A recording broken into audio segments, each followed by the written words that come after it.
Hello everyone! Welcome back to the Wings of Fire reviews. I am Tennille Flowers.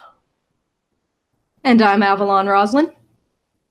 Hello Avalon, and today we are covering Book 9, Talons of Power. Oh boy. Yeah. Unfortunately, this one is still in hardcover only. It comes out in paperback on the same day that The Lost Continent comes out, if I'm not mistaken. So I do not have it. I couldn't wait that long. I'm trying. Like, I pre-ordered Lost Continent, so I'm just gonna have to collect that series hardcover, but oh well. Wise decision. So I don't have it. So anything book passage related. It's also been a while since I've read it, so you're probably gonna have to do the summary too, sorry. Oh, that's fine.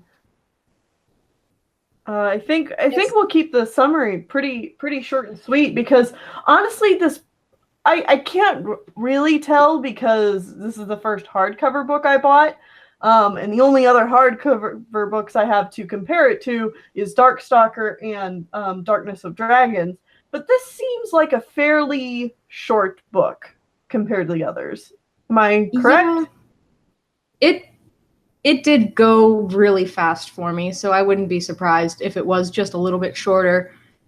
Because I think I think it kind of split its production time with Darkstalker, if I'm not mistaken. Oh, so, really? I think that, kind of some of the page count shifted that way.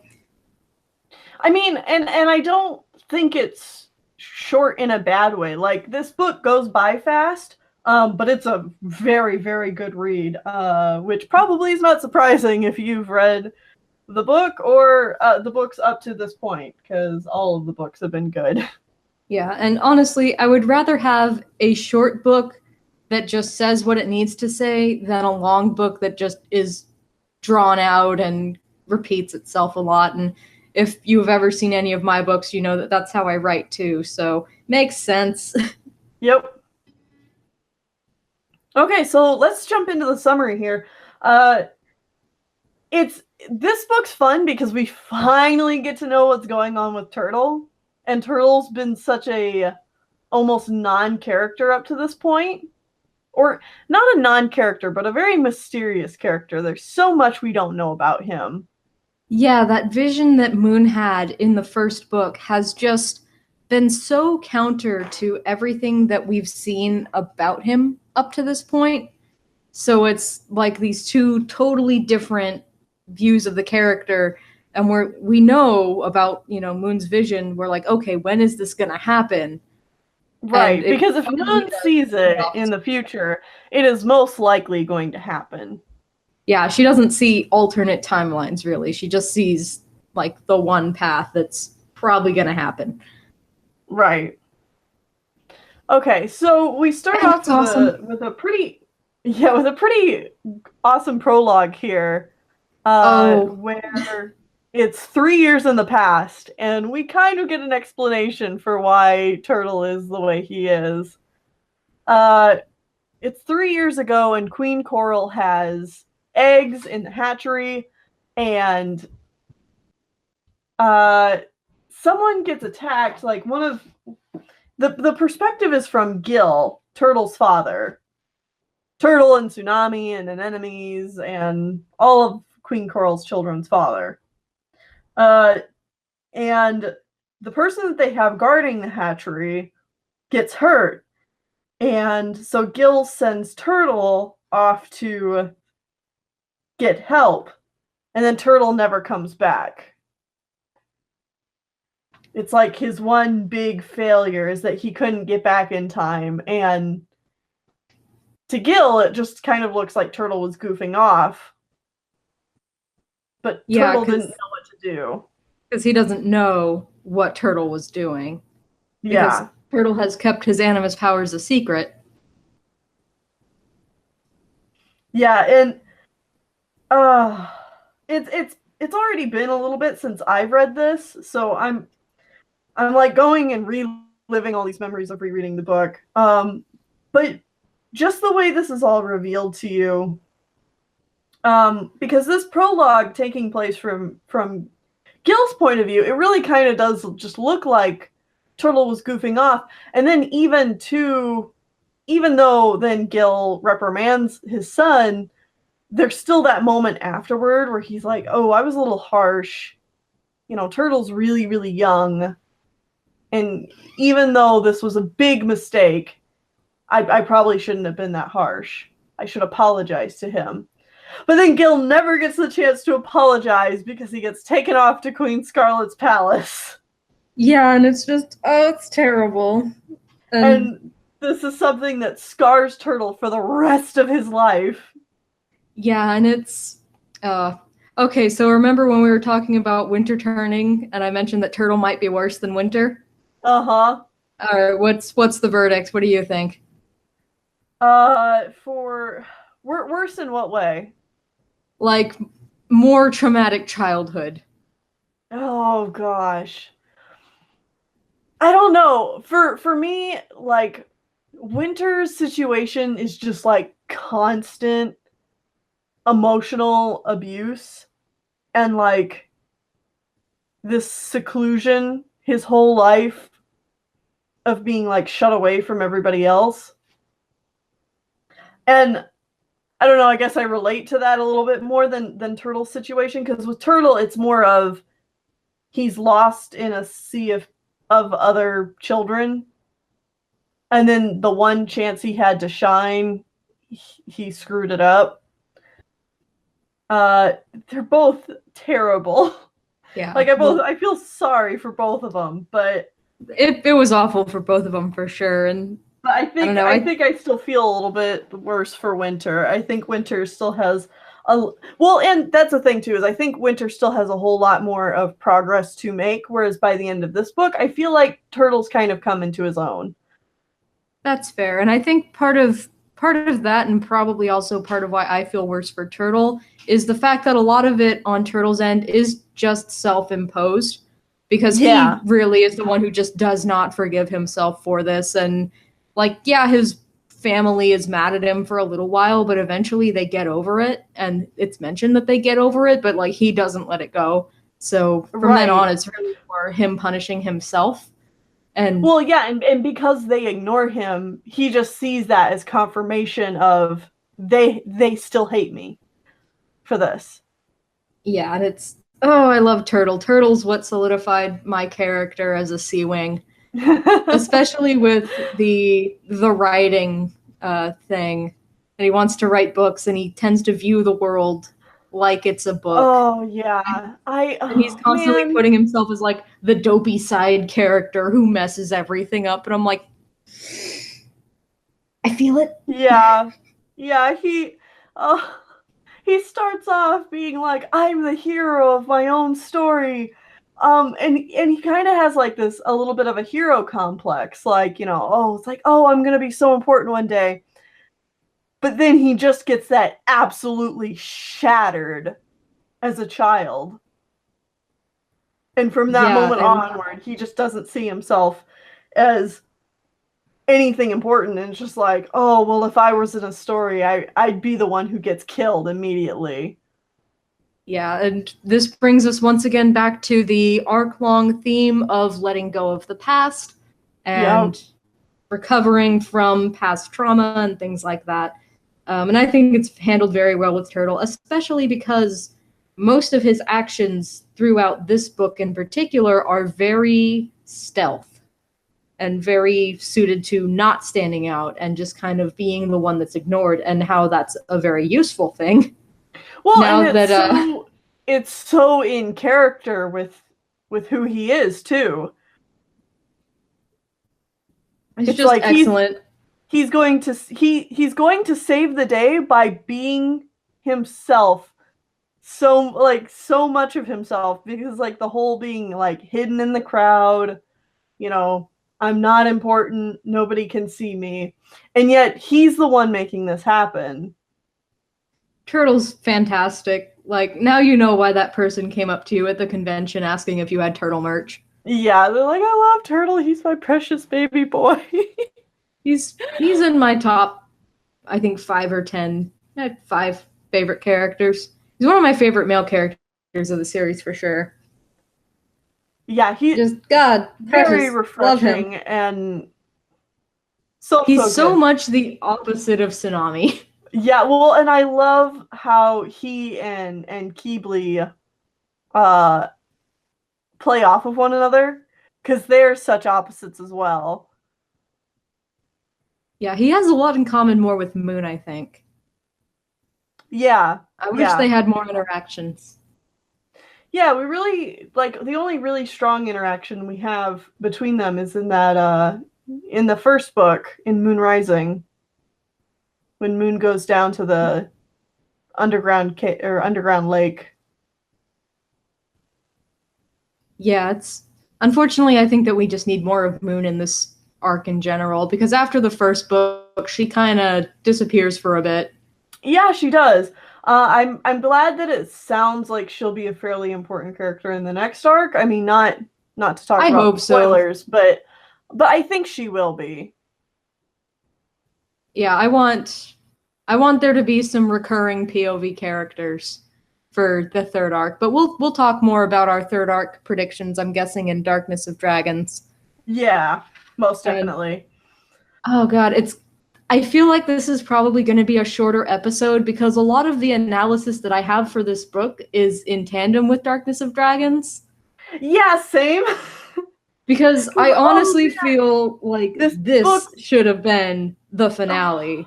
Yeah, this book sets up things so well and it's so intense. And God, the feels. And then, yeah, we have things to say about Darkness of Dragons. Yeah, but it's like, just given Turtle's character, given how he thinks of himself, and like, just everything about him, I feel like he should have been the one to have the final POV for the arc. And like, just swap them. Just switch. But unfortunately, that's not how things played out. And they're still both good books, but this feels so much more climactic to me. Yeah. Well, there are just a couple of things about Darkness of Dragons that just kind of. Well, we'll get to that. We'll get to that. Yeah, like if we weren't doing the channel trade-off thing, I would almost suggest that we just talk about them both together because it's been a while since I've read either one of them. But you're right. Yeah, this just might be a bit of a shorter episode. Yeah, let me try to just. I am gonna just give a quick summary here of the rest of the book, and then let's talk more details and more scenes and stuff. Okay, so Darkstalker pops up out of the ground. He's back. Turtle is seen by Darkstalker, immediately knows that Darkstalker wants to kill him because Darkstalker is reminded of Fathom. Turtle's terrified of him, so he enchants a stick to make him untraceable by Darkstalker. Darkstalker can't see him, can't think about him, doesn't remember who he is. Can't see him in anyone else's thoughts. Yeah, can't see him in anybody else's thoughts. It's a very specific spell Turtle puts on the stick. And he pretty much carries the stick around with him the entire book. But they head back to Jade Mountain with Darkstalker, and Turtle flies ahead to warn the Dragonets of Destiny and to warn an enemy, because an enemy needs to be kept safe, otherwise Queen Coral is going to go on a rampage. Well, not just that, but, you know, it would make sense that Darkstalker wouldn't really want any other Animus dragons, given his history. Yeah, so Turtle's like, X-nay on the Animus dragons, eh? And she's like, no. So, gosh, let's see. So then they get there. Darkstalker immediately is just so charming, charismatic, that everyone's like, oh, this is fine. Haha, look, Darkstalker is back. Yay, that's great. But Turtle's still freaking out and still hiding. And Keebly, even though he feels the same way as everybody else, in his mind, he's like, something's not right here. And so late at night, Turtle goes to Keebly, and Keebly's like, "Hey, give me an enchanted object that makes me immune to Darkstalker's spells. That way, if there's any funny business going on, we'll know about it." And they do that, and it turns out Darkstalker's been using a spell to charm everyone, to make it so he doesn't seem like he's a threat. Which is exactly what Clearsight told him not to do in his book. Yep. She said, that sounds really creepy, don't do it. It is really creepy. Uh-huh. I mean, it's... I can't get angry at Darkstalker. I'm just like, I mean, it's a smart idea. Oh, god damn it, they got Tennille too.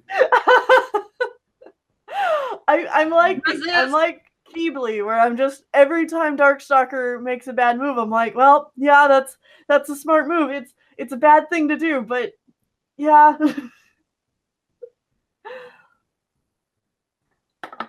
I had to take a drink of water there. But anyway, so Turtle enchants Keebly's earring so that he's immune to his spells. They find out the Darkstalker's enchanting everyone, and immediately Darkstalker turns up and saying, "Hey, has an enemy been by here?" Because an enemy, of course, as soon as Darkstalker showed up, started showing off that she's an animus dragon, and Darkstalker says that he's going to be her teacher now. Terrible. Terrible idea. 0 out of 10. And so then from that, they also know that Darkstalker has casted another spell so that he knows whenever another animus dragon is casting magic. That way nobody can cast magic without him knowing. And from here on, the tension is just so high. Yeah, because it's like, oh gosh, okay, so Turtle has to be invisible. He can't cast any magic, because even though Turtle cast a spell to make him invisible to Darkstalker, Darkstalker is still going to be able to tell when he casts magic. Yeah, he just won't know that Turtle did it, but he'll know someone did it, and that's just not going to go very well. And the spells that Turtle has cast up to this point are so minor and so innocuous that, like, they can't even really use anything he's done before to really help. I love the spells Turtle's cast up to this point. They're so cute. He's adorable. They're just like, Turtle, man. They're really relatable. Really? Hey, like, that twice as much thing, relatable, okay? Twice as much, please. Twice as much, please. That's right. Manners. You have to ask the bull, please. Oh, Turtle. You silly dragon boy. Okay, so and Keebly's like thirsty for magic power. So Keebly's like, "Hey, Turtle. Okay, you can't cast any spells, but do you have anything else magical that can help us?" And so, yeah, Turtle gives him the bowl that if you put something in it and you ask it twice as much, please, it will duplicate whatever's in the bowl.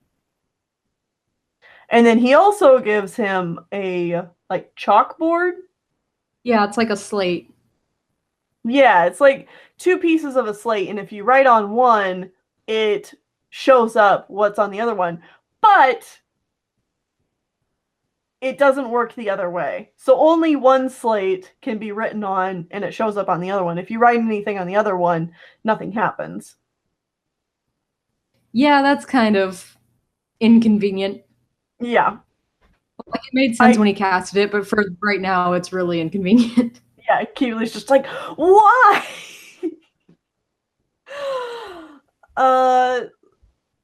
So they decide that Turtle has to watch Darkstalker's every move, and if anything seems to be going down, Turtle should write Keebly, because Keebly's the one who's the smart dragon who's going to figure out what to do. Because Turtle is very confident in himself. Turtle proceeds to vague blog about Darkstalker for the rest of the book. That's pretty much what it is. Call out post. Not even call out post, just like, God, some people are so rude. And Keebly's like, what does it mean? What does it mean? Could you please be more specific? You know what, Turtle? You wanted to be a writer. Perhaps you could learn some description. Oh, dear.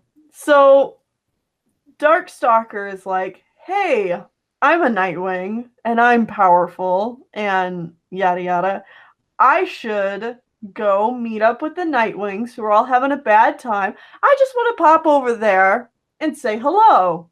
I'm not gonna try to take. I'm not gonna be king. What? No, what? Who said that? No, just never. So he and Moon and an enemy, and of course Turtle follows. And everyone's just like, yeah, this is totally fine because of the enchantment and stuff. They all fly over to the rainforest, and Darkstalker immediately is like, hey, so what if I was king of the Rainwings? Or not Rainwings, Nightwings. And let me build you a prison. Built you a prison. Look at that. Nice guy. Oh my gosh. I forgot about the prison. And Glory's like, we don't really. And he's like, you do now. Prison. There you go. And pay because of the enchantment, she's like, okay, sure. That like seems fine. And she's like Keebly too, where like she knows, she's like, I don't trust anyone this fast. I should not be giving in to his demands this easy, but I can't say no. Yeah, it's like something's wrong here, but I just don't. It's magic. It's magic. Of course. So, I mean, and Darkstalker's even like, see, look, I'm not a tyrannical king. We'll have a vote. The Nightwings can have a vote about whether or not I should be king. And, you know, whoever does vote for me will just come with me, and we'll go to the Night Kingdom, and we'll just fix the place up, and it'll all be okay. Which does sound like a good idea in theory, because I'm pretty sure some of the Nightwings do decide to stay in the rainforest. Yeah, they do. Some of the Nightwings just decide, like, even though I think the vote is pretty much, like, swayed pretty heavily to Darkstalker, you know, there are some that stay. And Darkstalker is also just, like, straight up bribing dragons with, like, oh, hey, here you go. I enchanted these gauntlets, so now you are super strong. I noticed that he always does, and I'm pretty sure that either Keebly or Turtle point this out too, but he always does an object when he gives a power away. He doesn't enchant anyone specifically he did to himself, because he's learned that mistake. Well, he's like, I'm not going to give you anything I can't take back. Well, and I think he knows that he would, he might be, the dragons might be questioning him if he just starts enchanting dragons. Yeah, that's kind of what screwed him over the last time. Right. Some of the things that they asked for, too. Was it Mighty Claws? Who, like, asked for anything that he paints to become real? Yeah. I'm like, that's cute. Everyone else just is like, I want to be super strong, and I want to read minds and stuff, and the reading mind ones backfires really fast. Right. Oh, man. So, yeah, Darkstalker's handing out powers like candy. Also, it's been Turtle's beginning to wonder, because Darkstalker cast another spell where it's like, as long as I wear this, my soul is protected from my magic, and I'm not gonna turn evil. Like, I'm not gonna lose my soul so long as I have this object. And he does the same thing for an enemy, because an enemy's stupid, and she just lets Darkstalker cast the spell for her. So it's implied that you idiot! Yeah, it's implied that an enemy is probably under some other unknown spell, because an animus dragon can just add stuff to the spell that they don't have to say out loud. Yeah, well, at least an animist that has experience can. Right. And Darkstalker has tons of that, so. Yeah. Oh gosh, we also missed like this whole side plot where Darkstalker fixes, oh gosh, what's his name? Flame. Flame. I was like the jerk Skywing. Yeah, Flame's face. And then dude, Flame I immediately goes to try and kill Stone Mover.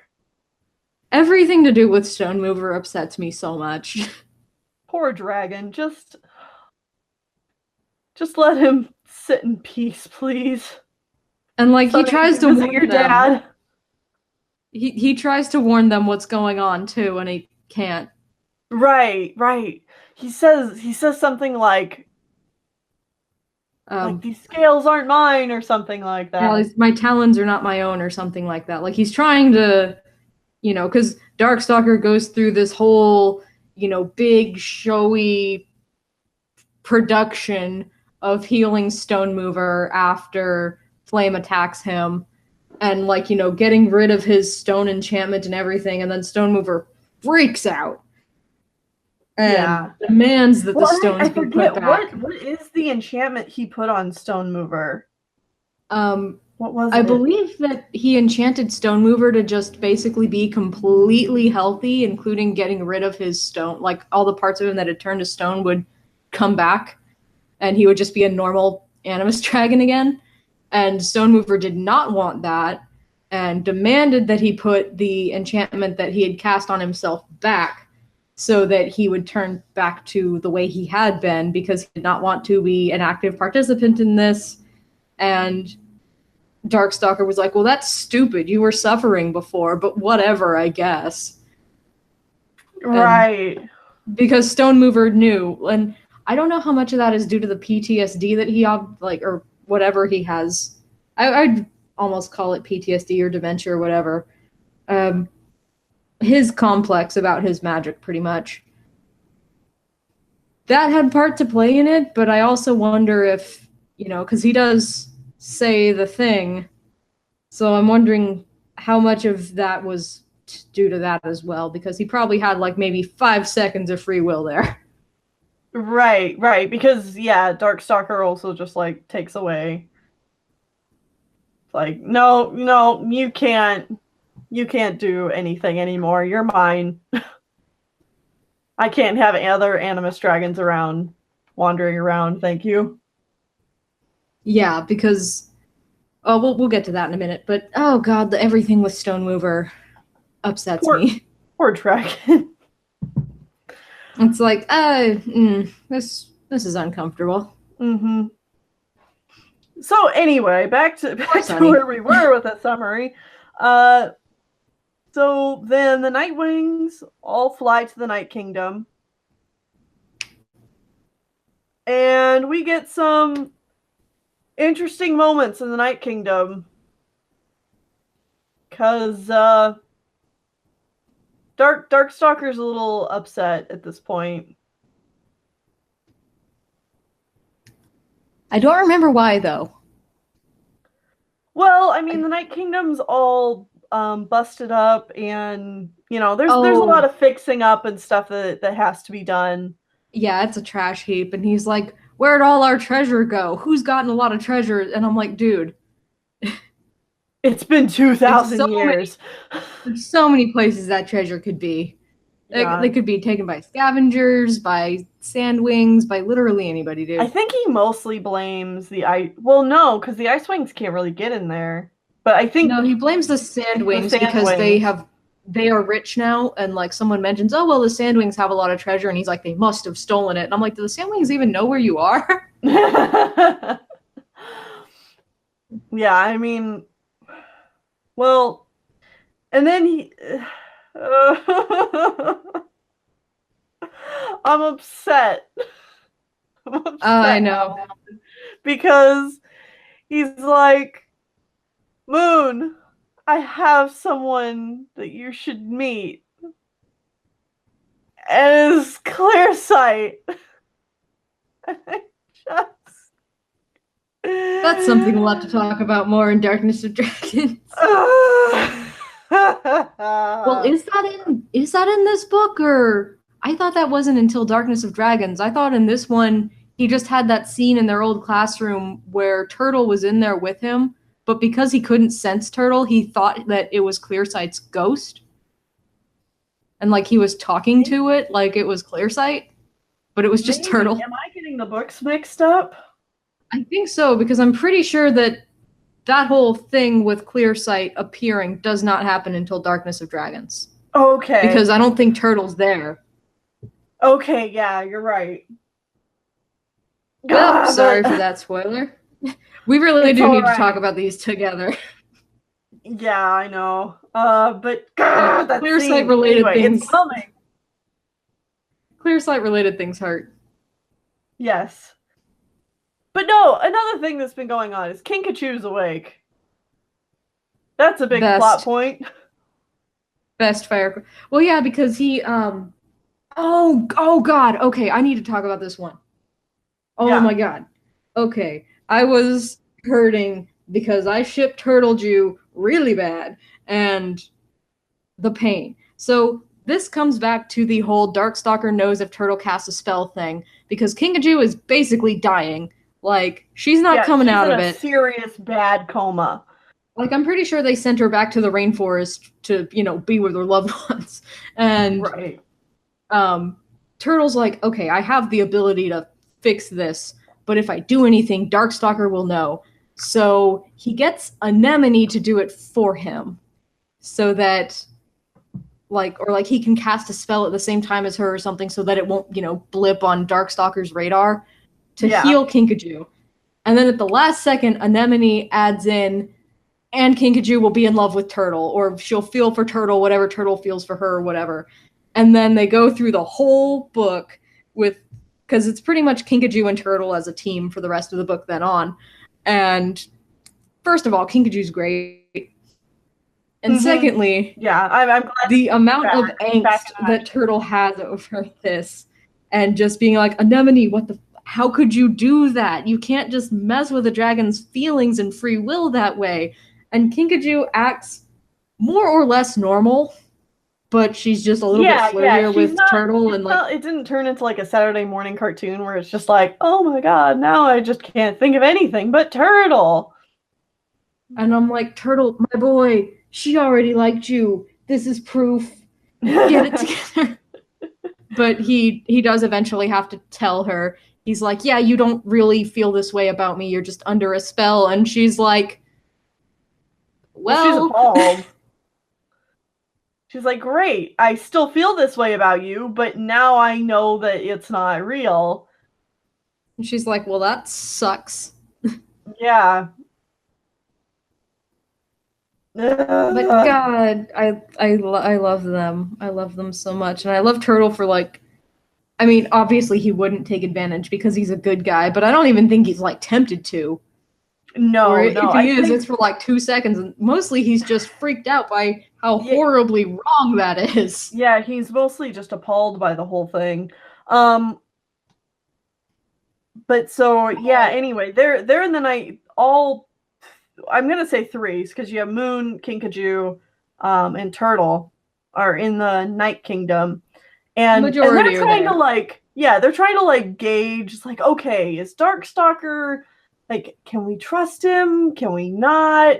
It's not really clear yet. He's doing some kind of shady things, but at the same time, he could be helping restore the Night Kingdom, and that would be great. And Kinkajou's reaction's fantastic. Yeah. Turtle enchants. He gives her something that's enchanted, so she won't be affected by Darkstalker. I think when he heals her, he just makes her immune to him. Yeah, Turtle casts a spell on her immediately that's she won't be affected by Darkstalker spells. And then, she takes one look at Darkstalker and she's like, well, he's evil. Yeah, she's been passed out for the last, 2 or 3 books. So, Kinkajou just calls him like she sees him. She is not the Sunny of this group. She is the Tsunami, for sure. Oh yeah. I love her. So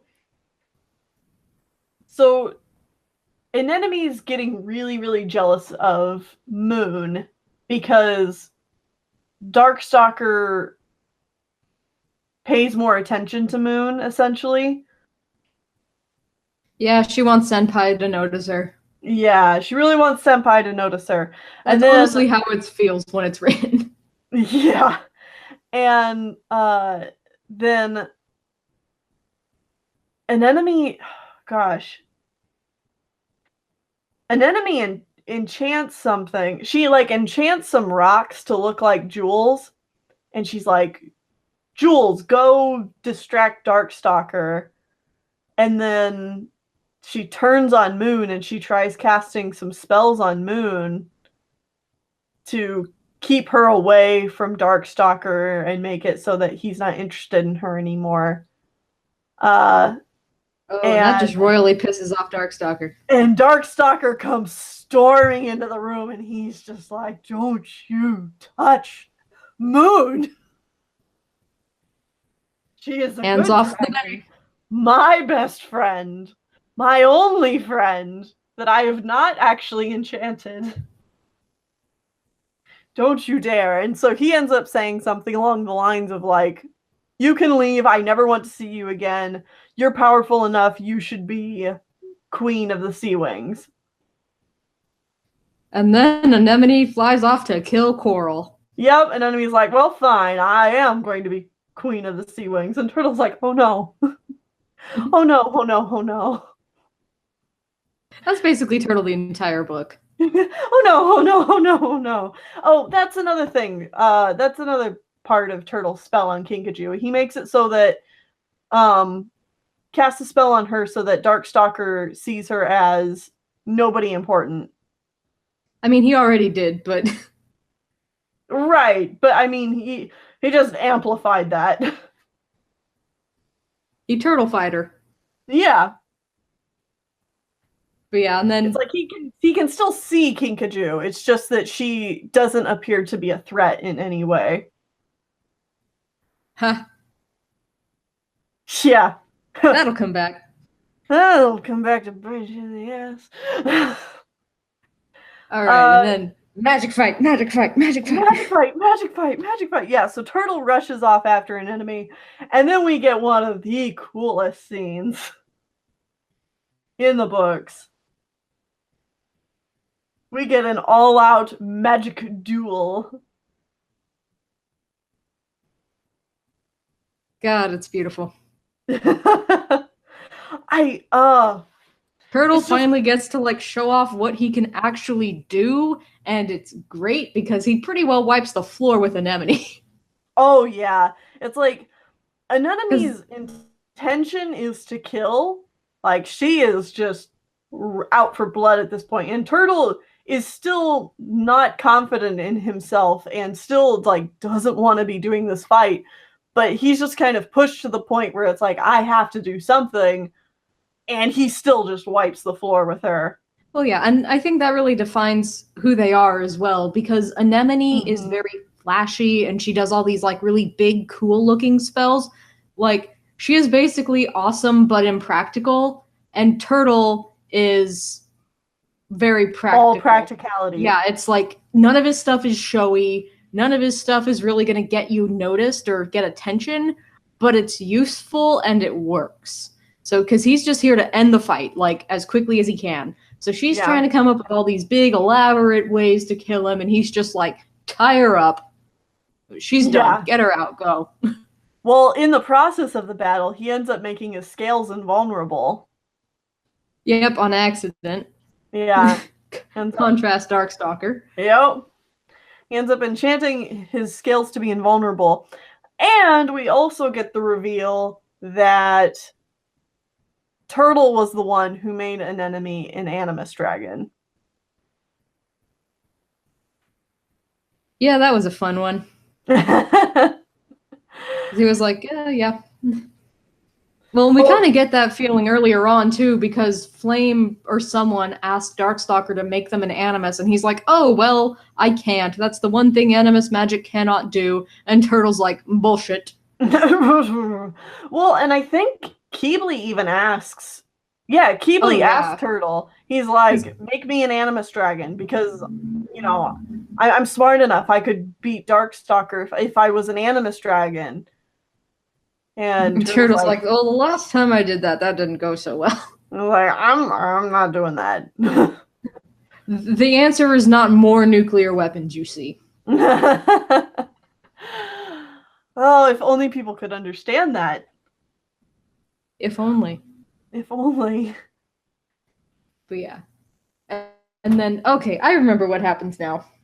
Yeah, and because of their big old magic duel, and luckily they do have a little bit of a cooldown time where Turtle and an enemy can kind of talk, and they kind of have a discussion that's along the lines of like, well, because an enemy's like, she's freaking out. She's like, I'm going to lose my soul anyway, so why not be a bad dragon?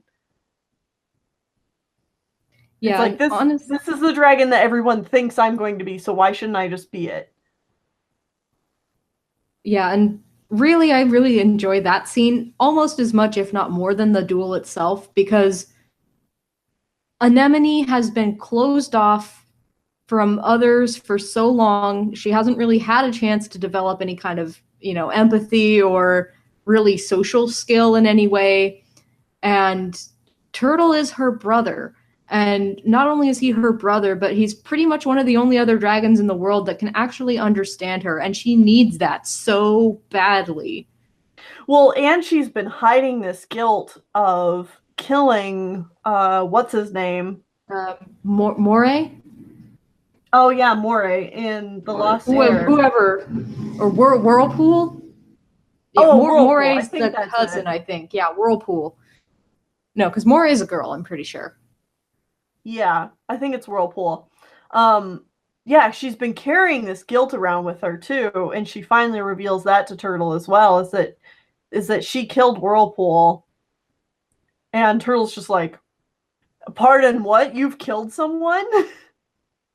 I had no idea. No one else knew about that. Yeah. And so they kind of have a heart-to-heart. Makes you wonder how Tsunami's handling Gil. Yeah. Yeah, poor girl. Because she's not really revealed that to anybody either. Nope, no one knows. Still to this... Well, yeah, because Blister's dead now. No one knows. Yeah. But thanks to their magic battle, the sky boom, crackle, sparks, and Darkstalker's just like, get over here. Fatality. And so they get transported directly back to the palace, and the only ones there are... Well, Darkstalker is essentially summoned. He's like, I cast a spell where all Animus dragons are going to appear in this room with me right now. And so we get Turtle, we get an enemy, we get Stone Mover, and a mysterious Sandwing dragon who shows up for about a paragraph and then bloop, out of existence again. Just like Twilight Sparkles out of there. Yeah, just like, nope. So that's a thing. Yeah. Oh, and this scene is so good because Darkstalker still doesn't know that Turtle is there, but he knows someone else has to be there. So he asks Stone Mover how many dragons are in this room. Because he counts himself, Stone Mover, and Anemone. So he would see 3, and like Stone Mover's like, there's 4 dragons in this room. And Darkstalker puts together that someone's cloaking. So he enchants like a spear or a knife or something to like bring Kinkajou. And then he's like, bring a dragon who matters most to the dragon who's hiding. And it brings Kinkajou in. And then Turtle's like, shit, my spell didn't work. Yep. Whoops. But yeah, and then we got a big ol' cliffhanger to end on because Turtle's like, well, crap, I have to reveal myself. So he gives the stick to Anemone, I'm pretty sure, right?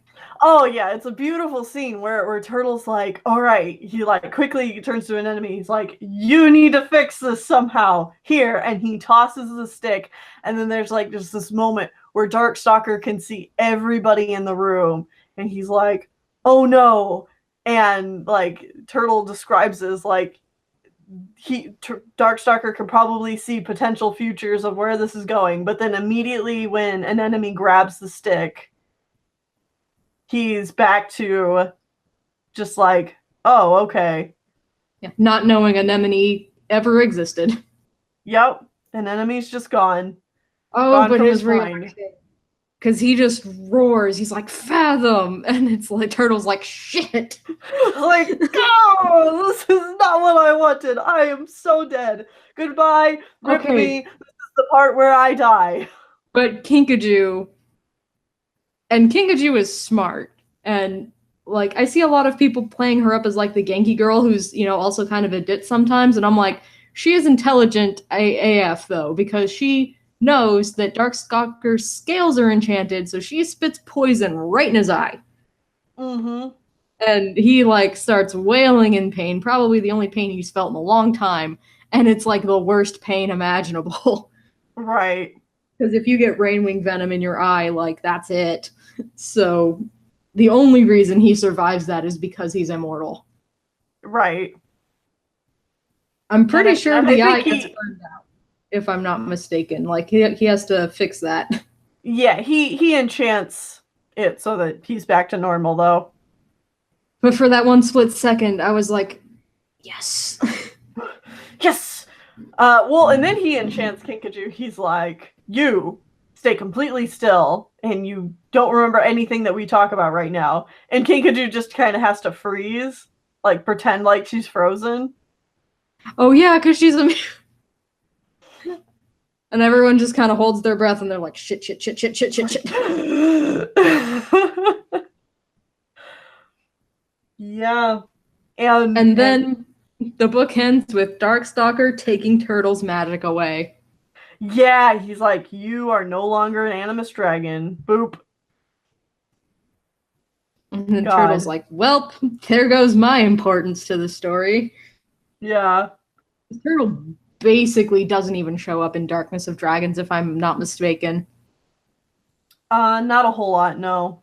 And I'm like, that is the one problem this arc has, is that, like, at least not every single dragon gets, you know, taken and by themselves all the time. Usually they're in groups at least, so that's good.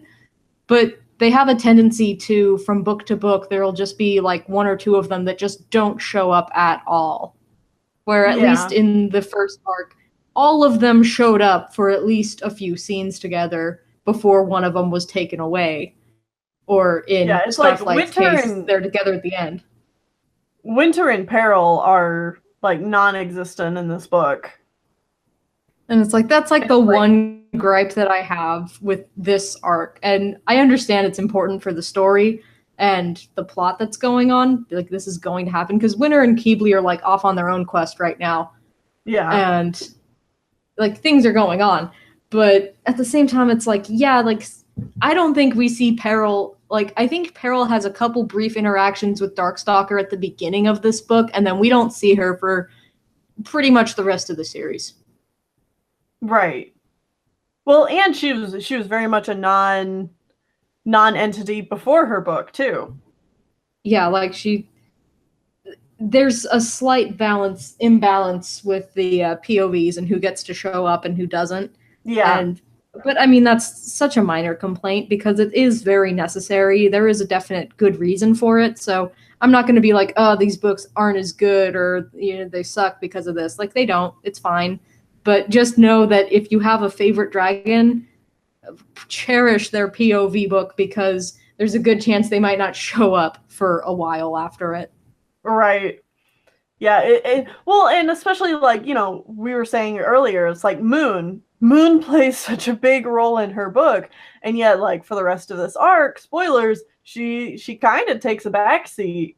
Yeah, from this point on, you could pretty easily like forget she's there. Yeah, like from this point on, her only real role is being Darkstalker's morality pet. Yeah. And then Kinkajou doesn't even get a POV, but she's one of the more active ones at the end of the arc. So again, this goes back to me thinking that this should have been the finale book and Darkness of Dragons should have been the fourth book in the arc. But I mean, that's just me. Don't get me wrong. I like where Sutherland's going with Keebley's character in the next book, but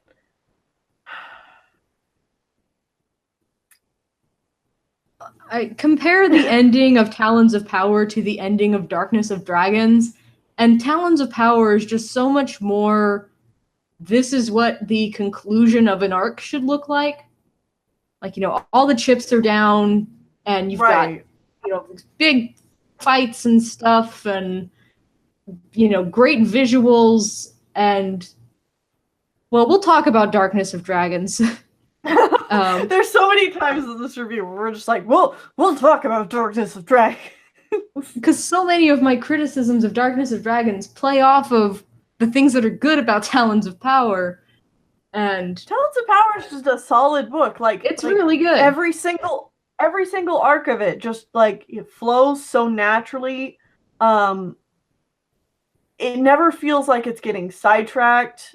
Yeah, because you go to so many different locations with Talons of Power and check in on a lot of the Dragonettes of Destiny, and none of it feels it doesn't feel rushed, but it also doesn't feel like we're just on a side quest. And I need to stop because it's Darkness of Dragons just Talons of Power feels like a climax. It feels like this is the deciding moment.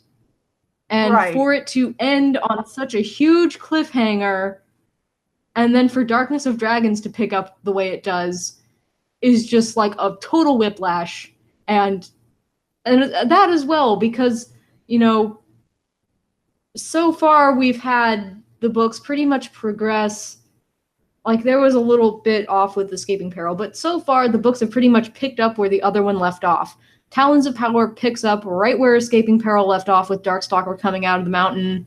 It feels like when you're watching a TV show and they'll do a little fade to black and then there's a commercial and then you fade back in. That's what it feels like from book to book between Escaping Peril and Talons of Power. Yeah. It feels like the more natural progression. But then Darkness of Dragons is you change the channel. Yeah. I'm watching something else now, and I'm can we go back to Turtles got stuff going on? Can we maybe have Kinkajou weigh in here? Well, I mean, the book is called Darkness of Dragons, and it takes half the book before we get to Darkness of Dragons. Yeah, okay. We'll get there. We'll get to this Kingdom Hearts 2 of a book, okay. But I feel like we need to talk about it right now, so maybe we should end this podcast. Yeah, maybe. Anyway, book 9, Talons of Power is good. Turtle is a good boy. I have feelings about Darkstalker and Turtle, and I want to see everybody happy, but I just know it's not going to happen. And Fathom. And the yes, parallels between Firesight and Fathom and Turtle are intense. Fathom is a great POV character because he's very different and unique, and he's got a hero complex while also being super, super shy and sure that he's bound to fail. And his mom finally acknowledges him. Oh, poor baby. And says she'll remember his name next time. Oh, that's something we didn't talk about. Queen Coral has 1 billion kids because all the princesses kept getting murdered, so she just kept having babies, and that's why there's so many princes. Yeah. Yeah, what? Because they're the only ones who survived. Yeah, he's literally a middle child somewhere between 20 and 30 princes or something. Yeah, like Gil comments on it because it's, as we've seen, it's not a good idea to not have an heir. So Yeah. yeah. So yeah, let's before we start imploding upon ourselves.